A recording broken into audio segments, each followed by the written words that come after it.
Hello दोस्तों, मेरा नाम है मिंटू और आज आपको मैं बताने जा रहा हूँ चैप्टर 1 फिजिकल वर्ल्ड का इम्पोर्टेंट टॉपिक, जिसका नाम है फंडामेंटल फोर्सेस इन नेचर। दोस्तों, ये चार तरह से पाया जाता है। ठीक है, पहला होता है, तो ये they are four types of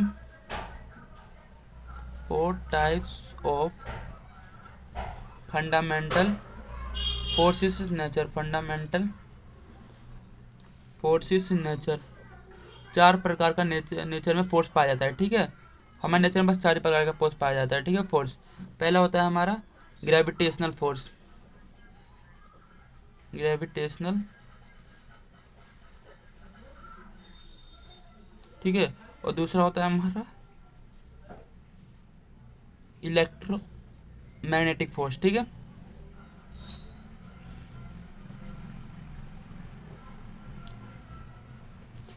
और तीसरा होता है दोस्तों हमारा, ठीक है, तीसरा होता है हमारा strong nuclear force. Strong nuclear force. और चौथा होता है हमारा दोस्तों वीक न्यूक्लियर फोर्स। ठीक है,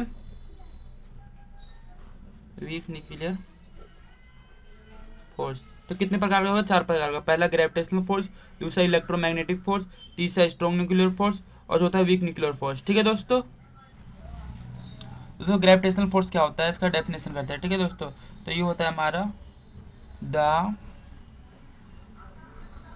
force of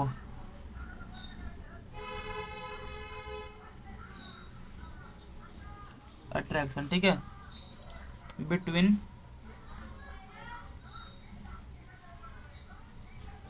any two object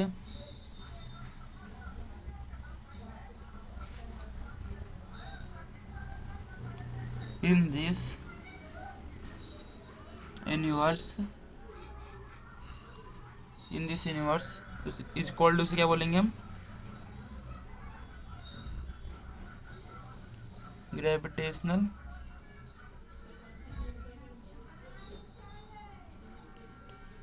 gravitational force. तो दोस्तों, ग्रेविटेशनल फोर्स की डेफिनेशन क्या होगी? The force of attraction between any two object in this universe is called gravitational force.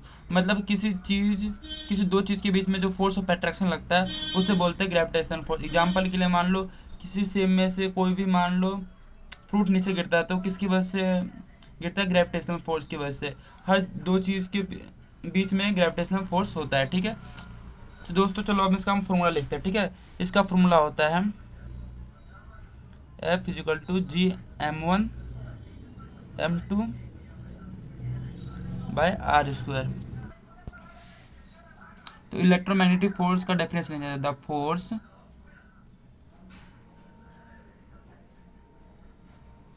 Acting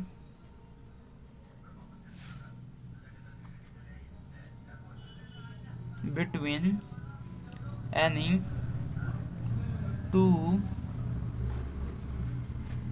charge particle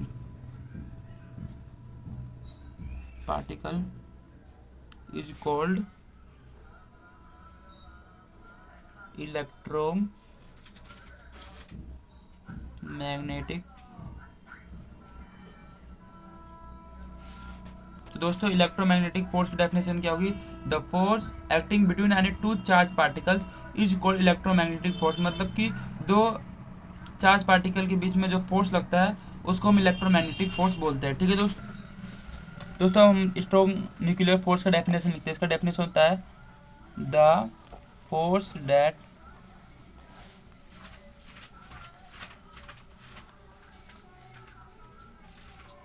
that help us to find the protons and neutrons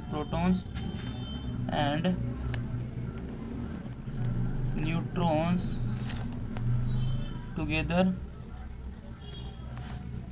in the side of nucleus is called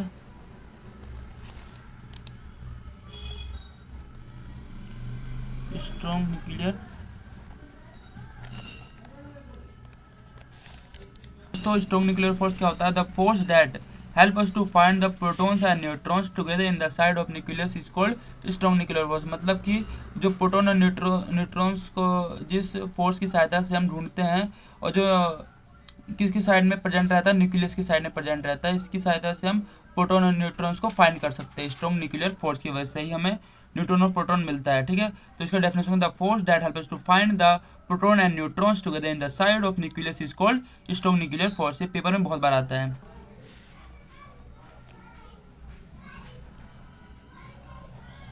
the force of attraction between elementary particles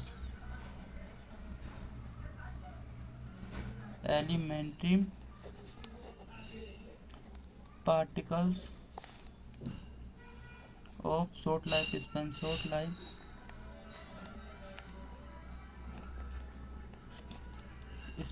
is called, इसको क्या बोल, Spain like, जैसे क्या होगा, like alpha beta और gamma is called weak nuclear force. Alpha beta gamma क्या होते हैं? हमारे वीक न्यूक्लियर फोर्स होते हैं। Weak nuclear force. दोस्तों, ये स्ट्रॉन्ग न्यूक्लियर फोर्स की डेफिनेशन क्या होगी? The force of attraction between elementary particles of short life span like alpha beta gamma is called weak nuclear force. Alpha beta gamma क्या होता है? हमारे वीक न्यूक्लियर फोर्स होते हैं। दोस्तों, अगर आपको ये कॉन्सेप्ट अच्छे से समझ में आ गया हो तो कृपया करके इसे कॉपी में जरूर लिखें और ये याद करें। ठीक है दोस्तों।